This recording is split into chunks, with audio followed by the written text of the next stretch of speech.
Growing Up with Jerry Spinelli by Jerry Spinelli. He's the author of Fourth Grade Rats. What's it like to grow up? Author Jerry Spinelli has his own opinions. Here he describes some of the growing pains and challenges he experienced as a fourth grader and as a Little League ball player. Tales of a Fourth Grade Rat. I was in fourth grade when Judy Brooks broke up with me. Judy was my neighbor. She lived up the street at 718 George Street in Norristown, Pennsylvania, where I grew up. As a matter of fact, George Street is Oriole Street in a few of my books. And Norristown is the town of Two Mills and Maniac McGee, Dump Days, and the Bathwater Gang. Judah and I were an item for about 4 years. Then in fourth grade, she informed me that she hated all boys, and that included me. Well, I told her if that was the case, then I hated all girls. For the next year or two, I was into a pretty severe girl-hating stage. By the way, in Fourth Grade Rats, the girl in the book that the boy really likes is named Judy Billings. She just happens to have the same name and same first name and same initials as Judy Brooks. This is me in fourth grade, the year Judy Brooks broke up with me. Can you imagine any girl dumping such a cute little face? Neighbors. On summer evenings, my father and I would go out after dinner and toss a baseball because I wanted to be a major league shortstop. The Seaton's house was perpendicular to ours. Their dining room windows faced our backyard. One evening, my father and I were throwing the ball, and my aim wasn't too accurate. I threw the ball over my father's head, right through the Seaton's dining room window. I was a real coward at times like that, so it was up to my father to tell the Seatons what happened and to offer to pay for it.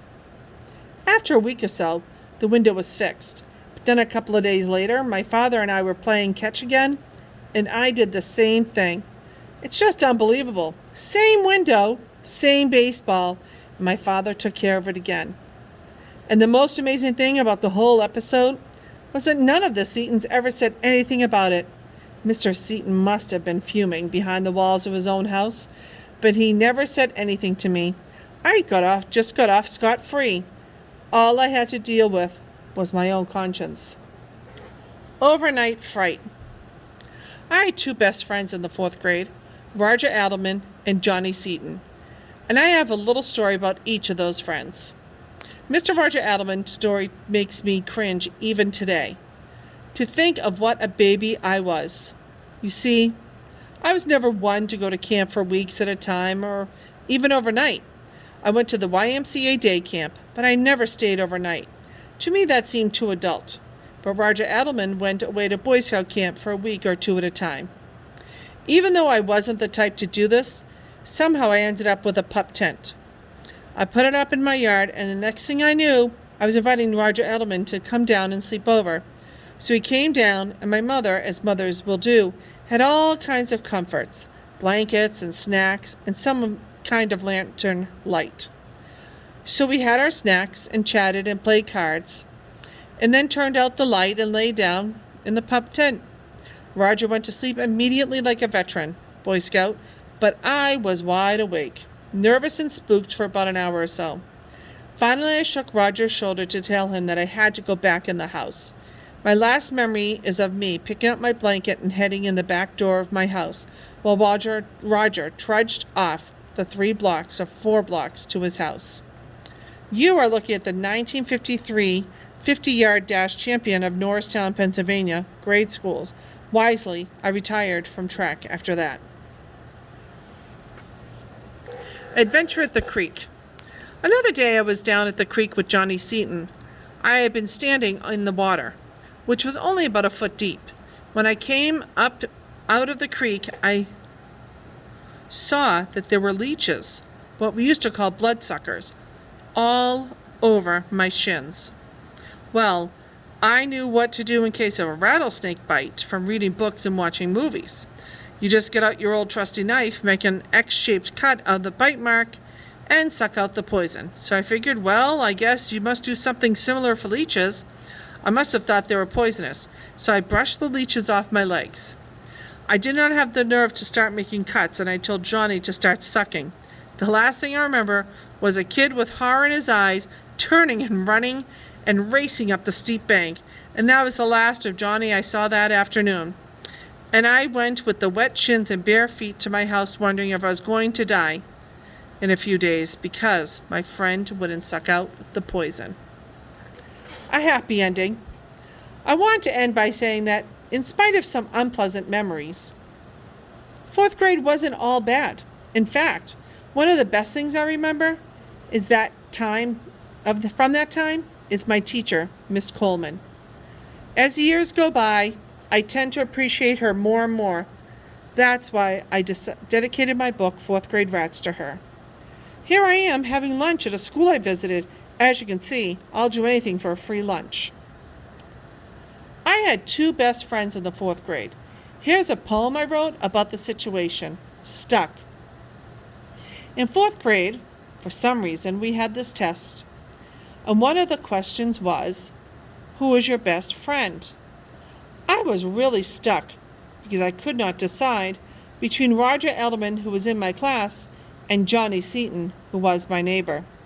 Surely the one I didn't choose would be offended. The answer space was still a blank when the teacher called for papers. Quickly, I wrote in both names. I never found out how well I did. Jerry Spinelli. From Knots in My Yo-Yo String, the autobiography of a kid, shortstop.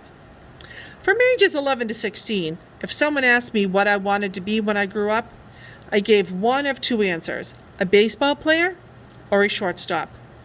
Major League Baseball, that was the life for me, and I wanted to live it only as a shortstop. When I trotted onto a diamond, I instinctively headed for the dusty plane between second and third. I never wanted to play any other position. When we got up sandlot games, no one else occupied shortstop. They knew it was mine. I was 11 when I first played Little League Baseball. To give as many kids as possible a chance to participate, the Little League declared that some of us would share uniforms with others. And so the season was exactly half over when I pedaled my bike up to Albert Pascavich's house to pick up his uniform. Green socks, green cap, green woolen shirt, and pants with a green trim. I packed my precious cargo into my bike basket and drove it carefully home. I was a member of the Green Sox. During one game in that half season, I played second base. Apparently, no one told the manager I was going to be a major league shortstop. Our opponent was the Red Sox. The batter hit a ground ball right at me. I crouched, feet spread, glove ready, as I had been taught in the Times-Herald baseball school. I could hear the ball crunching along the sandy ground.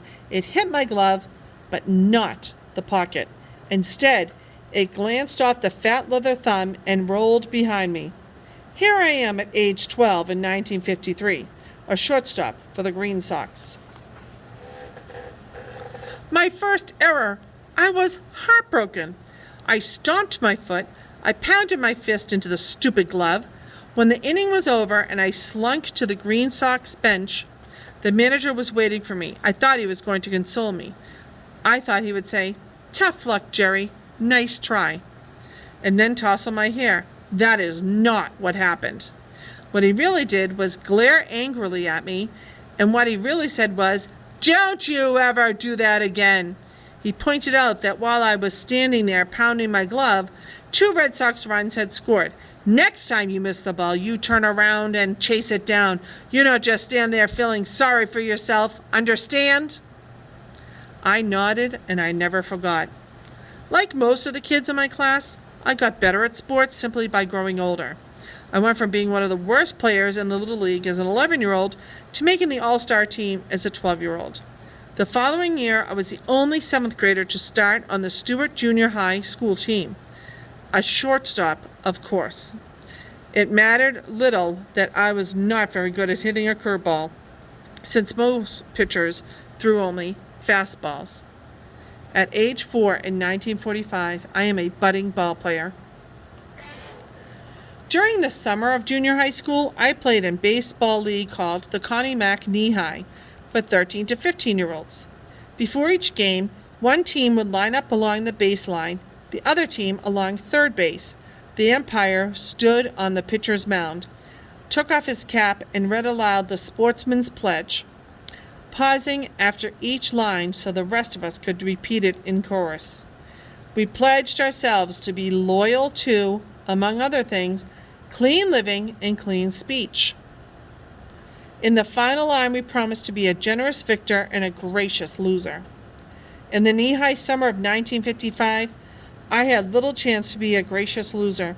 My team, Norristown Brick Company, swept through the local league undefeated, winning our games by an average score of 12-1.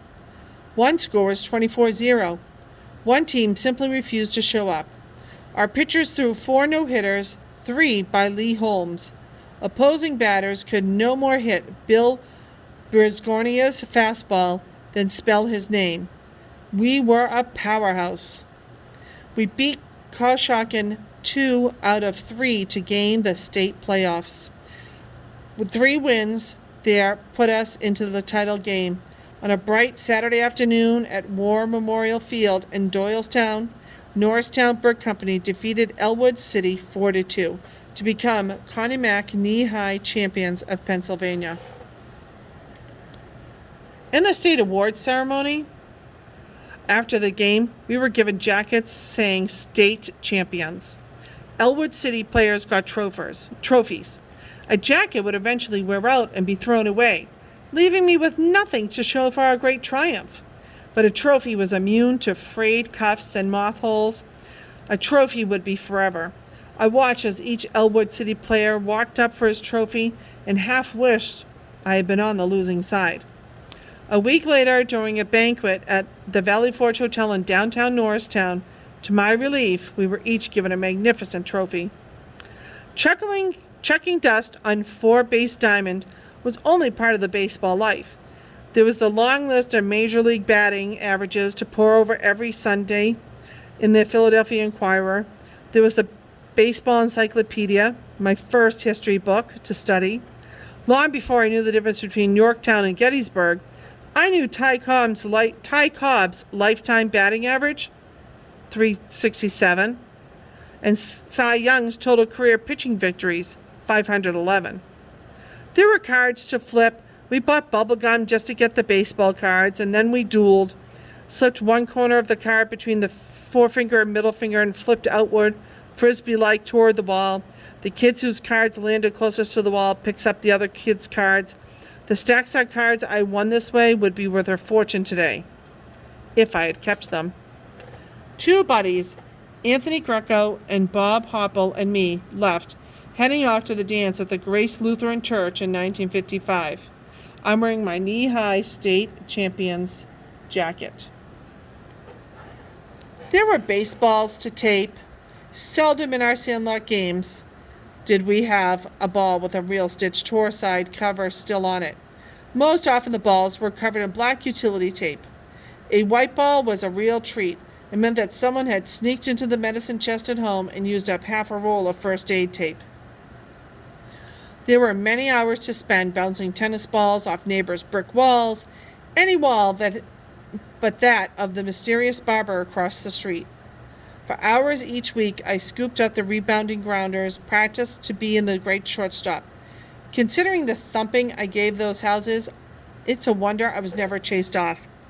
Maybe the people behind the walls understood that in my mind I was not really standing on George Street, but on the brown dust of Connie Mack Stadium, out at shortstop, fielding hot shots off the bat of Willie Mays. And there was the glove. My glove bore the signature of Marty Marion, a slick fielding shortstop of the St. Louis Cardinals. Each year at the end of summer vacation, I rubbed my glove with olive oil from the kitchen cabinet.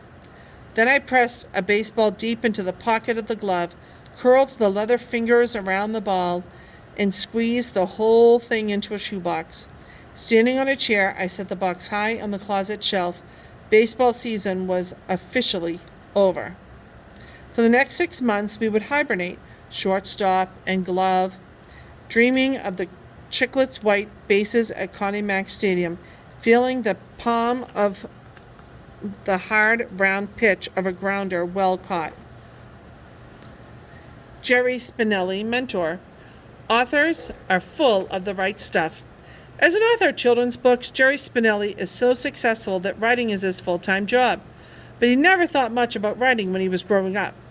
My dream was to play baseball. I was going to be a shortstop in the major leagues. Profile: Jerry Spinelli. Occupation: author. Pets: a rat named Daisy and Chi-Chi the chinchilla. Favorite thing to read: Bugs Bunny comics. Book that won the Newbery Medal: Maniac McGee. Special skills: flipping baseball cards. Questions for Jerry Spinelli. Discover how Jerry Spinelli became a writer. What made you decide to become a writer instead of a baseball player?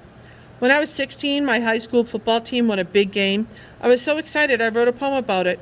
A local newspaper published the poem. That's when I decided to become a writer. And how did you become a writer? Well, first I became a grown-up and I thought, now on to the important stuff. So I tried writing grown-up novels about important stuff, but nobody wanted to publish them. What made you decide to try children's books? I married my wife Eileen, a writer who already had 5 kids. One night, one of our little angels snuck into the refrigerator and swiped a piece of fried chicken I was saving for lunch. When I discovered the chicken was gone, I wrote about it. The piece of writing became my first published novel, Space Station, 7th grade. At the time, I had no idea I was going to write a children's book. Do you have a regular writing schedule? I usually write in the morning from 10 to noon. Then after dinner, I write some more from 9 to midnight. I like working at night. Are your childhood memories important to your writing? When I was growing up, I didn't think my childhood was special. It was full of kid stuff: bike riding, flipping baseball cards, and catching poison ivy. It wasn't until I started writing about it that I realized what an adventure it had been. What do you like best about your job? The best part is being able to make a living from what I do. I was able to quit my job as an editor of a magazine. I love writing, and the fact that I get paid for it is an added bonus. Jerry Spinelli's tip for young writers. Subject matter: see how successful authors write for themselves as well as their audience. Trust your ideas. Remember to listen to your ideas. Keep writing.